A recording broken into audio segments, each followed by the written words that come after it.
In 1842, on a Louisiana plantation surrounded by sugarcane and silence, a father made a decision so desperate that history itself refused to record it.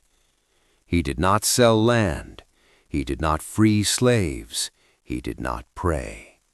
Instead, he sent his own daughter into a slave cabin, and by the time she returned, her body told a story no one was allowed to repeat. This is not a story you will find in ledgers or church books. There are no official names written in ink for what happened that summer. Only whispers, only bodies that remembered. Edmund Beauregard owned land as far as the eye could see. He owned people, he owned crops, he owned silence. But there was one thing he could not control, no matter how tightly he closed his fists: his daughter. Margaret Beauregard was 16 years old, and she was hidden from the world. Not locked away in chains, not beaten, not starved. She lived in a large room on the second floor of the plantation house, with curtains always drawn and mirrors turned toward the wall.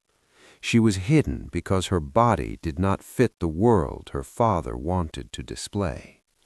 Margaret was large, heavy in a way that made guests uncomfortable, heavy in a way that doctors whispered about, heavy in a way that Edmund felt reflected his own failure. Servants were warned not to look at her directly. Visitors were told she was unwell. Dresses were sewn looser every year, and Margaret learned very early that silence was safer than being seen. That summer, the plantation began to change. The sugarcane grew uneven. Animals refused to walk near the far fields. Slaves worked with their heads lowered even more than usual, whispering in a language Edmund did not bother to understand. Then one night, a man was found dead near the irrigation ditch. No blood, no broken bones, just a body twisted in a way that made no sense, as if something inside him had been pulled out of alignment. The overseer called it exhaustion. Edmund accepted that answer because it was convenient. But the slaves whispered a name: Jonah. Jonah was not young. He was not strong in the way overseers liked. His hands were rough, his back bent slightly forward as if listening to the ground beneath him. They said Jonah could fix bodies, not with medicine, not with prayer, with listening. Edmund laughed when he first heard it. Superstition kept slaves obedient. Fear kept them useful. He had no patience for myths. Until his daughter collapsed. Margaret fell in her room one afternoon, her breathing shallow, her skin cold, her joints were swollen, purple shadows bloomed beneath her eyes like bruises that had no cause. Doctors came. They blamed indulgence. They blamed weakness. They told Edmund to restrict her food, to keep her confined, to let nature correct excess. Margaret cried that night, not from pain, but from terror. I can't breathe. Something is pressing on me. Edmund sat beside her bed, watching his fortune shake in the form of a daughter he could not fix.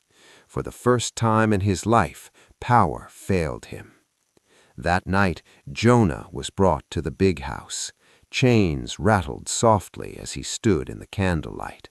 Jonah did not bow. He did not look afraid. He looked tired. He looked at Margaret once, just once. Then he said, "She isn't sick. She's bound." Edmund's jaw tightened. Bound how? Jonah's voice was calm. By shame, by silence, by a body taught to hold pain so others don't have to see it. Edmund ordered him to help her. Jonah shook his head. "Not here." "What do you mean, not here?" Edmund snapped. "The body won't release where power watches. If you want her breathing back, she has to come where truth is allowed." Edmund stared at him, understanding slowly, horribly. The slave cabin. No plantation owner admitted to such a thing. No father spoke it aloud. But desperation makes monsters of men who already own them. That night, Margaret was wrapped in a plain shawl and led past the fields. No guards followed, no lamps were lit, only Jonah and the sound of insects filling the dark. The cabin was small, earth floor, smoke-stained walls, a single candle. Margaret cried the first night, not loud, quiet, controlled sobs, like someone trained not to disturb others. Jonah did not touch her.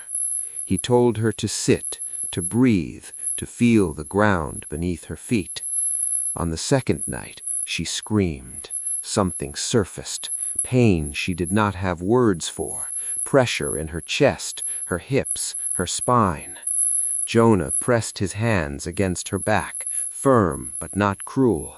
He guided breath where it had never been allowed to go. You've been holding everyone else's eyes. Now let the body speak. On the third night, Margaret went silent. Her body shook. Sweat soaked her clothes. Her breath slowed, deepened, changed. Something released. Not weight, not flesh, fear. She slept for 2 days. When she woke, her posture was different. Her eyes looked straight ahead instead of down. Her skin bore marks, not bruises, but impressions, like memory pressed into flesh. Jonah warned Edmund when he came to collect her. She can't go back to pretending. The bodies don't forget what they survived. Edmund nodded and ignored him. Margaret returned to the big house, but the house no longer fit her. Servants avoided her eyes. The halls felt narrow. The silence felt loud. She began walking the plantation at night, visiting cabins, listening. The crops failed soon after. Animals sickened. Workers fled when they could. Edmund ordered Jonah sold. The next morning, Edmund could not move the right side of his body. Doctors called it a stroke. Margaret stood by her father's bed, calm, steady. You gave me away once. You don't get to own me again. That winter, the plantation burned. Records vanished. Names disappeared. But people say that if you walk near those old fields at dusk, you'll feel pressure on your chest. Not pain, release. Because bodies remember what power tries to erase. And some stories refuse to stay buried.